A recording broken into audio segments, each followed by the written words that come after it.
Kaiju Girl! In the last video I made where I talk about things and also draw them, I said I had a problem. I haven't actually spent any time talking about the lore of these OCs. Most YouTubers would probably say that there was some level of interest in this, but if I said that, I would be lying. Now, Kaijun is upon us, and if you don't know, Kaijun is an art challenge to try to draw monster/kaiju creatures all throughout June. I, of course, will be taking advantage of a loophole. You see, kaiju is actually Japanese for mysterious beast, though most people tend to think of monster movies like Godzilla. With this in mind, I see no problem with going totally off course and drawing Pokemon OCs. Let me explain. I mentioned briefly in my mermaid video that my main characters are Pokemon belonging to my persona named Angie. Her team consists of a Rapidash named Athena, a Meganium named Bailey, a Superior named Clover, a Stoutland named Emperor, and an Unpheasant named Ribbonman. It was 2014 and I was a weird kid, don't judge me. Due to scientific magical shenanigans, all 5 of them were turned into humans, but they all kept some level of their magic, because I've decided that Pokemon are magic now. As humans, they still have some features of their original selves, like Athena has a horn and flames on her head, Bailey has a tail that I kept going back and forth on before deciding to keep it, Clover looks like she has gloves, but in actuality those are scales, Emperor wears a cloak that is implied to be the fur he had as a dog, along with dog ears, and Ribbonman has a tail. The blast of magic science shenaniganery that turned them human messed with their DNA, but everything that made them Pokemon is still hidden inside them. Because a core part of every Pokemon game is combat and friendship, if they get into an intense enough battle, they'll start getting features of themselves back. The Rapidash gets fire on her wrists and ankles, the Meganium flower grows out of her neck, the Superior gets a green mask, it's really hard to tell with the Stoutland since he's covered with so much fur anyway, and the Unpheasant gets his wings back. These forms being drawn today are the forms you'll get if they were to get into a really intense battle. You know, kind of like in shonen anime where the protagonist starts monologuing about friendship and yada yada and then they power up and then they win.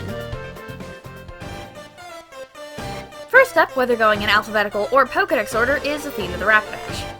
I don't think I need to tell you my logic behind making her a centaur. A centauron, that's the name for a female centaur. I don't draw horses very often, if ever, but hey, you're always learning new things. Covering up those confusing knobby ankles with flames makes her a pretty easy cheat. At first I was thinking I could make her hair go up in this really long high ponytail because I saw somewhere that that hairstyle is used in anime as a sign that a girl is feisty and action-oriented. But it just didn't work out with the flames in the way. My other idea was to envelop her hair in flame like a helmet, but that didn't work out either. In the end, I just made the fire bigger to show that her mane is starting to come back. I figured the fire looked pretty funny without details, so I added some in. And then I realized I needed to go and shade the whole thing. And by extension, all the others. I actually really like adding detailed shading, but I don't do it very often, which I find pretty unfortunate. It's a lot of fun. You may notice that despite Rapidash being solid white, she's got speckles and brown marks on her legs. I would have added more, but I wanted to have at least some chance at animating her someday, and I already learned my lesson with all Sawyer's jewelry and Lucelots. Everything. I will take full advantage of the fact that this whole thing is fueled by headcanons anyway, and if I want certain aspects of the Pokemon world, or at least this version of the Pokemon world, I don't know, to be a certain way, I can. Pokemon variation was pretty popular a while back, and I like the idea that after several generations of breeding, Pokemon can get different patterns and such, rather than the fusion-esque variations a lot of people design. Listen, I got enough fusions on my hands as it is. The brown legs are supposed to explain where her shin guards came from when she became human, and the really big scars from the day she evolved. And is also why she has a bandage around her arm. Overall, I really like the way she turned out. She looks really cool.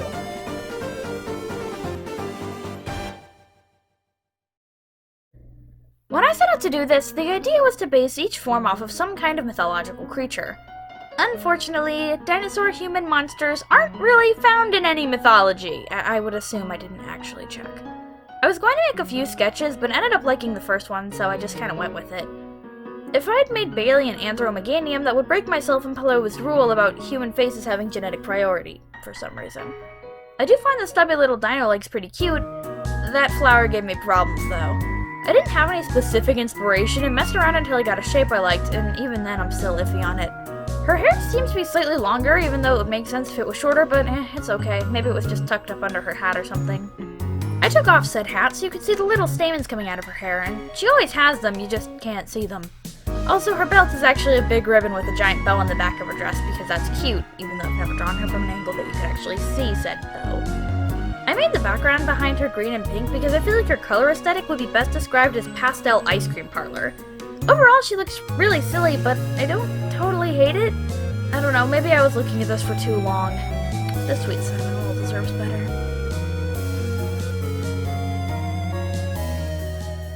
Now I knew from the get-go that Clover, being a superior and all, had to be a Naga, or rather a Nagi, female Naga.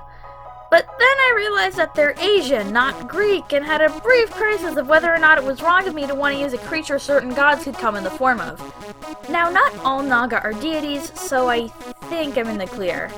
I'm also currently fighting the urge to joke about Egyptian gods having human bodies and animal heads, and pretty much all my fusion OCs being the reverse of that, but still.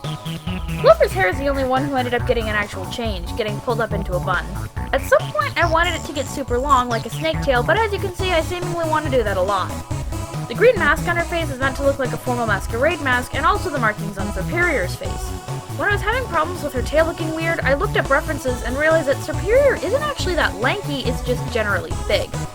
I know it doesn't really have those white markings, but I added it because variation and it was on Clover's dress, which I added in the first place because it looked too plain without the extra markings. The gold clip in her hair was meant to mirror those things on Superior's head, and they ended up turning into those things on Superior's head. Well, for the Regal Pokemon, I think I did a pretty good job on her.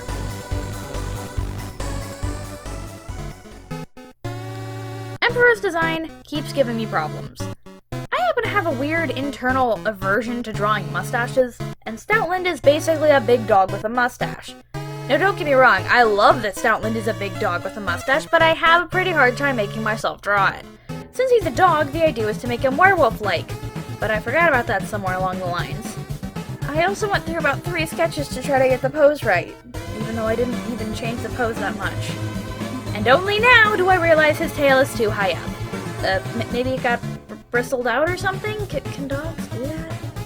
The thing I was most sure of was having his cloak take over more of his body than it already did, and also giving him dog limbs. You may have noticed the trend of everyone, well, not Bailey, but she's a healer and she doesn't have hands anyway, having weapons. Since Stoutland is a normal type, the sword doesn't channel magic like Athena's Fire Spear, but rather takes place of using moves like Takedown or Giga Impact. The strength for those moves would probably come from the sword being so hard to manifest. The design feels oddly simpler than the others, but that is pretty in character. Emperor is the kind of guy to do his job without saying a word, and anything he does say sounds extremely threatening. Pretty much no matter what. If he wasn't basically a giant with the ability Intimidate, you might even think he was shy or felt awkward about making everyone uncomfortable with his general existence, but there's no way. I could have gone for more detail on the fur, but he doesn't really look that bad. I don't know, maybe I've just been looking at it for too long.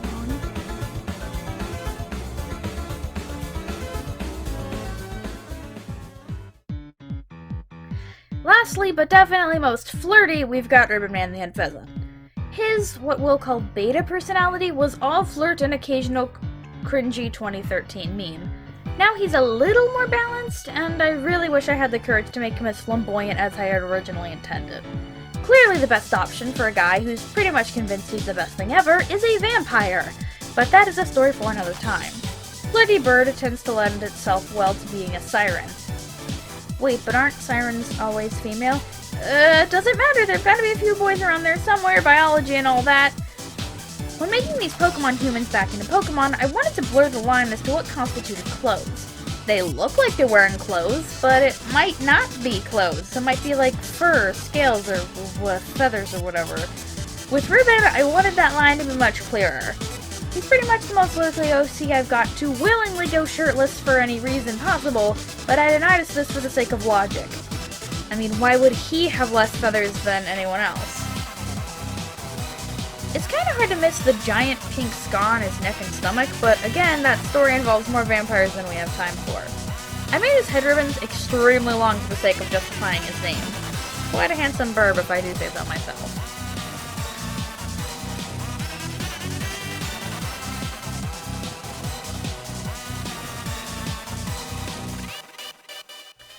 Well, I hope that wasn't too confusing.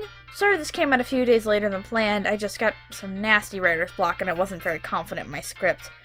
I feel more obligated to post regularly since I'm starting to get more subscribers, and even though I'm still pretty small, like less than 200 small, I wouldn't feel like I've earned what I've gotten since it's taken me so long. I am planning on making kaijin speed paints that are about actual kaiju, and then you'll get to hear me talk about how a gym leader's personality affects being a dragon. Anyways guys, that's gonna be it for now. So as always, leave your thoughts and suggestions in the comment section below, and I will see you next time. Thanks for watching. Bye, people! And mythology is pretty cool, my shifter pack. Wait, that is not nearly as long as I thought it was going to be. Now, I actually really like adding detail-oriented shading. What the heck? That's not even how that works. I like my blooper reels. I took off said hat so you could see the little anyway, having weapons. Since Stoutland is a normal type, it's not a weapon to channel magic like Athena's Fire Spear, but rather it takes a place of moving you as...